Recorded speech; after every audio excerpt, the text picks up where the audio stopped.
Hello friends, ओम श्री गणेशाय नमः। ओम नमः शिवाय।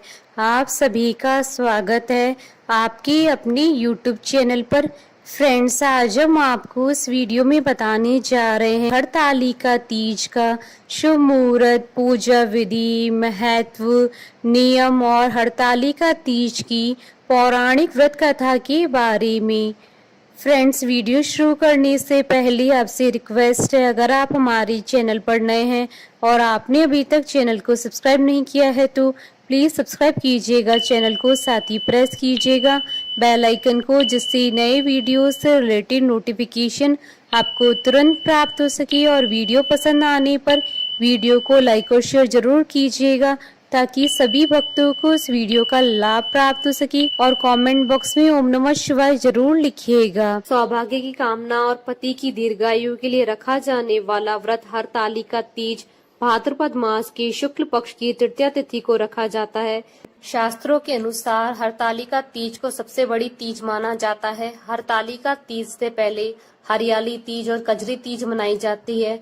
शास्त्रों के अनुसार इस व्रत को रखने से अखंड सौभाग्य की प्राप्ति होती है। ये एक ऐसा व्रत है जिसे सुहागिनों के अलावा कुंवारी कन्याएं भी रखती है। हरतालिका तीज में भगवान शिव और माता पार्वती की विधि विधान से पूजा की जाती है। हरतालिका तीज को तीजा के नाम से भी जाना जाता है। इस दिन सुहागन महिलाएं अपने पति की लंबी आयु और सुख समृद्धि के लिए व्रत रखती हैं। ये व्रत निराहार और निर्जल किया जाता है। इस दिन विशेष रूप से गौरी शंकर की पूजा की जाती है। व्रत करने वाली महिलाएं सूर्योदय से पूर्व उठ जाती हैं और स्नान ध्यान कर श्रृंगार करती हैं। हरतालिका तीज पर माता पार्वती और भगवान शंकर की विधि विधान से पूजा की जाती है। इस व्रत को रखने से अखंड सौभाग्य की प्राप्ति होती है। कुंवारी कन्याएं भी अच्छे वर की कामना के लिए व्रत रखती हैं। हरतालिका तीज व्रत भगवान शिव और माता पार्वती के पुनर्मिलन के उपलक्ष्य में मनाया जाता है। माता पार्वती ने शंकर भगवान को पति के रूप में पाने के लिए कठोर तप किया था और माता पार्वती की इस तप को देखकर भगवान शिव ने उन्हें दर्शन दिए और पार्वती जी को अपनी पत्नी के रूप में स्वीकार किया। तभी से अच्छे पति की कामना और पति की लंबी आयु के लिए हरतालिका तीज व्रत रखा जाता है। फ्रेंड्स, अब आइए जानते हैं साल 2023 की हरतालिका तीज के शुभ मुहूर्त के बारे में। हिंदू पंचांग के अनुसार साल 2023 की हरतालिका तीज का व्रत 18 सितंबर 2023 सोमवार के दिन है। भाद्रपद शुक्ल तृतीया तिथि प्रारंभ होगी 17 सितंबर 2023 को सुबह 11:08 पर और भाद्रपद शुक्ल तृतीया तिथि का समापन होगा 18 सितंबर 2023 को दोपहर 12:39 पर। उदय तिथि के आधार पर हरतालिका तीज का व्रत 18 सितंबर 2023 सोमवार के दिन रखा जाएगा। सोमवार के दिन हरतालिका तीज व्रत का आना बेहद ही महाशुभ संयोग है, क्योंकि सोमवार का दिन भगवान शिव जी को समर्पित होता है और हरतालिका तीज के दौरान भी माता पार्वती और भगवान शिव जी की पूजा की जाती है। और इसी के साथ ही इस दिन रवि योग का महासंयोग भी बन रहा है। इस योग में हरतालिका तीज का व्रत और पूजन करने से हरतालिका तीज व्रत का फल कई गुना अधिक प्राप्त होगा। और प्रातःकाल पूजा का शुभ मुहूर्त रहेगा 18 सितंबर 2023 को सुबह 6:13 से सुबह 8:40 तक। कुल अवधि 2 घंटे 27 मिनट है और प्रदोष काल पूजन का समय रहेगा 18 सितंबर 2023 को शाम 6:23 से रात्रि 8:44 तक। और व्रत पारण का समय रहेगा 19 सितंबर 2023 को सूर्योदय के बाद। और उस दिन रवि योग रहेगा 18 सितंबर 2023 को दोपहर 12:08 से अगले दिन 19 सितंबर 2023 को सुबह 6:14 तक। और अभिजीत मुहूर्त रहेगा 18 सितंबर 2023 को सुबह 11:56 से दोपहर 12:45 तक। फ्रेंड्स, अब आइए जानते हैं हरतालिका तीज की पूजन विधि के बारे में। हरतालिका तीज की पूजा सूर्यास्त के बाद प्रदोष काल में की जाती है। इस दिन भगवान शिव, माता पार्वती और भगवान गणेश की बालू, रेत और काली मिट्टी की प्रतिमा अपने हाथों से बनाई जाती है।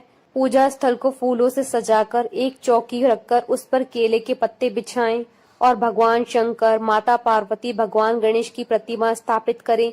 इसके बाद भगवान गणेश, भगवान शिव और माता पार्वती की पूजन करें। इस व्रत की मुख्य परंपरा माता पार्वती को स्वा की सारी वस्तुएं चढ़ाना है। हरतालिका तीज की पूजा में शिव जी को धोती और अंगोछा चढ़ाया जाता है। बाद में ये सामग्री किसी ब्राह्मण को दान दे देनी चाहिए। तीज व्रत की कथा सुने, रात्रि जागरण करें। आरती के बाद सुबह माता पार्वती को सिंदूर चढ़ाएं और हलवे का भोग लगाकर व्रत खोलें। हरतालिका तीज व्रत के नियम। हरतालिका तीज व्रत में जल ग्रहण नहीं किया जाता है। अगले दिन सुबह पूजा के बाद जल पीकर व्रत खोलने का विधान है। हरतालिका तीज व्रत एक बार शुरू करने पर फिर इसे छोड़ा नहीं जाता है। हर साल इस व्रत को पूरे विधि विधान से करना चाहिए। हरतालिका तीज व्रत के दिन रात्रि जागरण किया जाता है। रात पर जागकर भजन कीर्तन करना चाहिए। फ्रेंड्स, अब आइए प्रारंभ करें हरतालिका तीज की पौराणिक व्रत कथा। कहते हैं कि इस व्रत के महात्म की कथा भगवान शिव ने पार्वती जी को उनके पूर्व जन्म का स्मरण कराने के मकसद से इस प्रकार कही थी।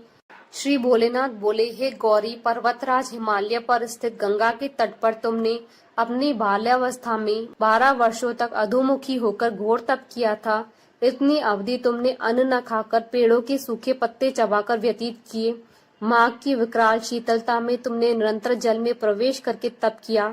वैशाख की जला देने वाली गर्मी में तुमने पंचाग्नि से शरीर को तपाया। श्रावण की मूसलाधार वर्षा में खुले आसमान के नीचे बिना अन्न जल ग्रहण किए समय व्यतीत किया। तुम्हारी इस कष्टदायक तपस्या को देखकर तुम्हारे पिता बहुत दुखी और नाराज होते थे। एक दिन तुम्हारी तपस्या और पिता की नाराजगी को देखकर नारद जी तुम्हारे घर पधारे। तुम्हारे पिता द्वारा आने का कारण पूछने पर नारद जी बोले, हे गिरिराज, मैं भगवान विष्णु के भेजने पर यहाँ आया हूँ। आपकी कन्या की घोर तपस्या से प्रसन्न होकर वह उनसे विवाह करना चाहते हैं। इस बारे में मैं आपकी राय जानना चाहता हूँ। नारद जी की बात सुनकर पर्वतराज अति प्रसन्नता के साथ बोले, श्रीमान, यदि स्वयं विष्णु मेरी कन्या का वरण करना चाहते हैं तो मुझे क्या आपत्ति हो सकती है। वे तो साक्षात ब्रह्म है। यह तो हर पिता की इच्छा होती है कि उसकी पुत्री सुख संपदा से युक्त पति के घर लक्ष्मी बने। नारद जी तुम्हारे पिता की स्वीकृति पाकर विष्णु के पास गए और उन्हें विवाह तय होने का समाचार सुनाया। परंतु जब तुम्हें इस विवाह के बारे में पता चला तो तुम्हारे दुख का ठिकाना न रहा। तुम्हें इस प्रकार से दुखी देखकर तुम्हारी एक सहेली ने तुम्हारे दुख का कारण पूछने पर तुमने बताया, मैंने सच्चे मन से भगवान शिव का वरण किया है, किंतु मेरे पिता ने मेरा विवाह विष्णु जी के साथ तय कर दिया है। मैं इस विचित्र धर्म संकट में हूँ। अब मेरे पास प्राण त्याग देने के अलावा कोई और उपाय नहीं बचा। तुम्हारी सखी बहुत समझदार थी। उसने कहा, प्राण छोड़ने का यहाँ कारण ही क्या है। संकट के समय धैर्य से काम लेना चाहिए। भारतीय नारी के जीवन की सार्थकता इसी में है कि जिसे मन से पति के रूप में एक बार वरण कर लिया, जीवन पर्यंत उसी से निर्वाह करे। सच्ची आस्था और एक निष्ठा के समक्ष तो भगवान भी असहाय हैं। मैं तुम्हें घनघोर वन में ले चलती हूँ, जो साधना थल भी है और जहाँ तुम्हारे पिता तुम्हें खोज नहीं पाएंगे। मुझे पूर्ण विश्वास है कि ईश्वर अवश्य ही तुम्हारी सहायता करेंगे। तुमने ऐसा ही किया। तुम्हारे पिता तुम्हें घर में न पाकर बड़े चिंतित और दुखी हुए। वह सोचने लगे कि मैंने विष्णु जी से अपनी पुत्री का विवाह तय कर लिया है। यदि भगवान विष्णु बारात लेकर आ गए और कन्या घर पर नहीं मिली तो बहुत अपमान होगा। ऐसा विचार कर पर्वतराज ने चारों ओर तुम्हारी खोज शुरू करवा दी। इधर तुम्हारी खोज होती रही, उधर तुम अपनी सहेली के साथ एक नदी के तट पर एक गुफा में मेरी आराधना में लीन रहने लगी। भाद्रपद तृतीय शुक्ल को हस्त नक्षत्र था। उस दिन तुमने रेत के शिवलिंग का निर्माण किया। रात भर मेरी स्तुति में गीत गाकर जागरण किया।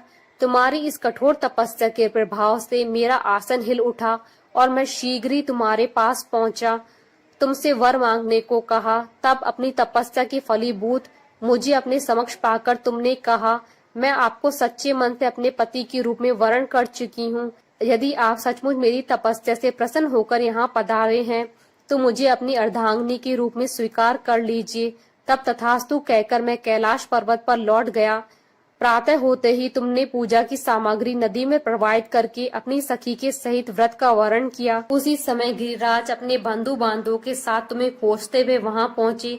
तुम्हारी दशा देखकर अत्यंत दुखी हुए और तुम्हारी इस कठोर तपस्या के कारण पूछा। तब तुमने कहा, पिताजी, मैंने अपने जीवन का अधिकांश वक्त कठोर तपस्या में बिताया है। मेरी इस तपस्या के केवल उद्देश्य महादेव जी को पति के रूप में प्राप्त करना था। आज मैं अपनी तपस्या की कसौटी पर खरी उतर चुकी हूँ। चूंकि आप मेरा विवाह विष्णु जी से करने का निश्चय कर चुके थे, इसलिए मैं अपने आराध्य की तलाश में घर से चली गई। अब मैं आपके साथ घर इसी शर्त पर चलूंगी कि आप मेरा विवाह महादेव जी के साथ करेंगे।